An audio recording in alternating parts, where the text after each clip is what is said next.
Opportunity for us all now to actually take a look at the banking sector and see what's going on there, see what these bankers are doing here in Pakistan that can in fact help your business, because ultimately that's why we need them. That's why we need them, that's why we love them. So we're going to have an opportunity to put some questions to the bankers. And also I'm going to keep the conversation panel part of this as short as I can and give you all an opportunity to really get engaged. So be thinking about some questions that you'd like to put to our esteemed audience. We have here members from Mizan Bank, from Al Falah, and also from Habib Bank. So we've got a great representation here. One thing I will ask you, please, though, to please keep in mind is our time is limited. We do want your questions, and we're very, very happy to answer. But please have very direct questions. I had a few people in Karachi doing auditions for next year's panel, and we'll be more than happy to take your comments and all of that, but I'm not doing auditions for next year's panel right now. So please, no statements, very short, sharp questions, and you'll get a much better answer, I can promise you that. So have a think while we're starting this, and we'll be very, very happy. I'd like to introduce you to our panel here. Immediately on my left, your right here, is the founding president and chief executive from Mizan Bank, Mr. Irfan Siddiqui. Great, very welcome to have him here. Immediately beside him, the chief executive officer with Bank Al Falah Limited, Atif Bajwa. Mr. Bajwa, thank you so much. And also joining us from Habib Bank, the chief representative, the retail head for the northern area, Mohammed Ali. Thank you so much, gentlemen, to join us. Now, we're going to kick off this conversation. The title is The Banks as Industry Partners, Collaboration and Expectations. And one question I'd like to perhaps put to all of them, and this will kick off our banking session here, is particularly in the West and indeed in many, many regions, I hear industry crying out that there's no money around for good projects, that people who have got great ideas are having a hard time actually get funding. So that's where I want to start off our session here and put it to our esteemed panel.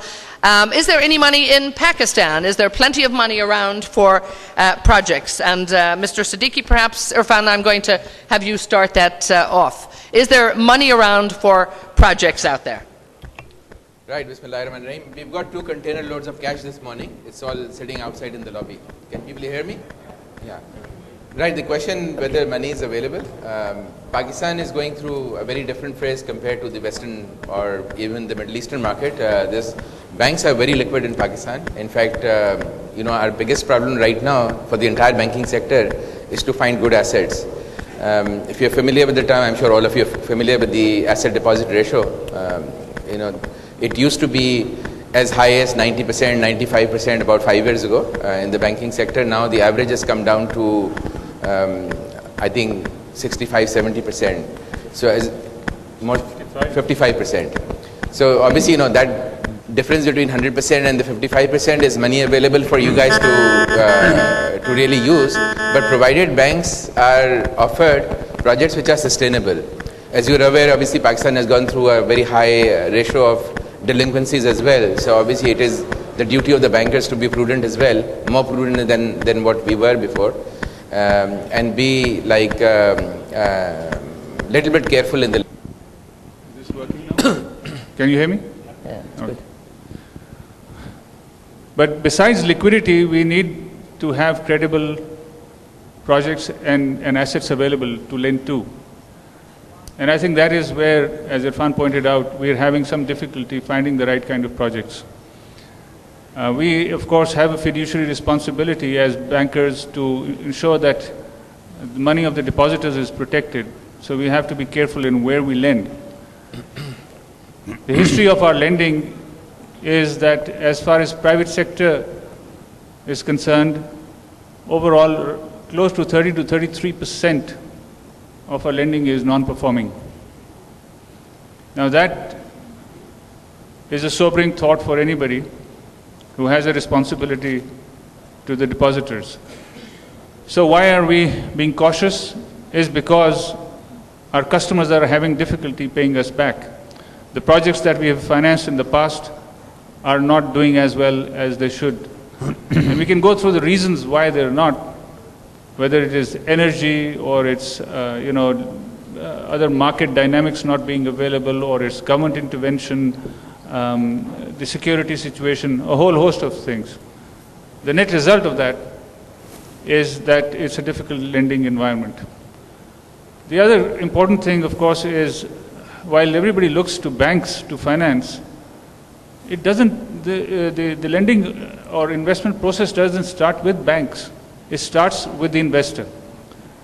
If we have investors coming up, putting their money in good, feasible, viable projects, the banks will come through to support.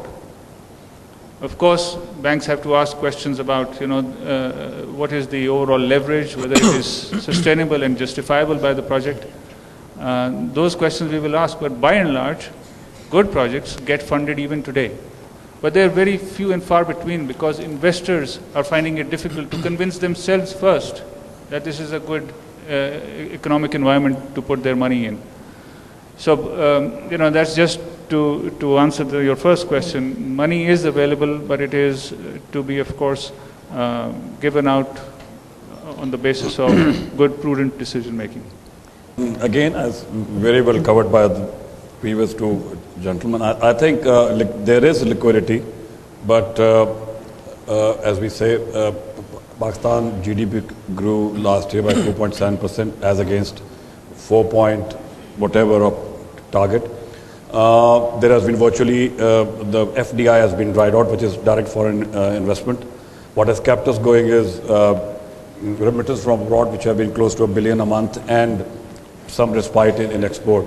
So having said that, there is money, but what's happening is selective credit. A lot of prudence and caution is being applied, because as Baja Sahab has said that, there have been NPLs, there have been bad loans. So once situation improves, when there's an offtake of credit, till then there is money, but it's a very selective credit process being applied by, especially I can call HBL, but generally industry is also doing the same. A lot of prudence, a lot of caution, a lot of selective credit. So when you talk about that selective credit, I'm sure our audience here, because we're representing a lot of different industry here, who's going to get the funding? Any examples of like good projects? Because obviously good money around for good projects. Well, for instance, like the 3G is a very hot thing in the market these days. So telecoms are good. Telco. And the auction of those licenses will take place probably, as Isa was telling me, something on the 28th of June. That's big money, like that's close to $500 million or more. So that means that a lot of robust action will take place in the banking industry, because 3 licenses will be rewarded, and so I think we are talking of good credit offtake. So that is one impetus which is about to happen. So you're putting your money on the telecoms. Gentlemen, what else is out there? Let me tell you, I was talking to a friend of mine from BBC last night, and earlier in the day I met a gentleman who has, wait for this, set up an ostrich farm here, and we were just amazed at this and thought, how on earth in a market like Pakistan is something like that going to be successful? Would you fund an ostrich farm?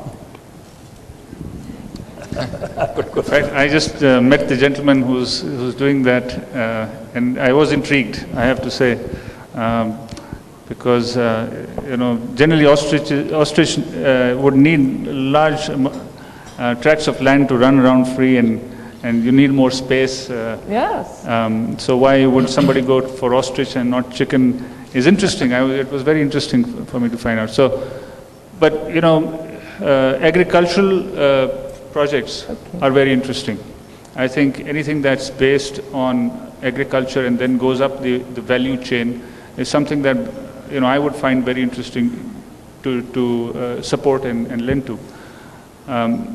What we have to ensure, though, is that the corporate discipline becomes stronger in these kind of industries, which has not necessarily been the case in the past. So we're actually being encouraged to see that some of the larger corporates, some of the more successful business houses are now going into agri-based industry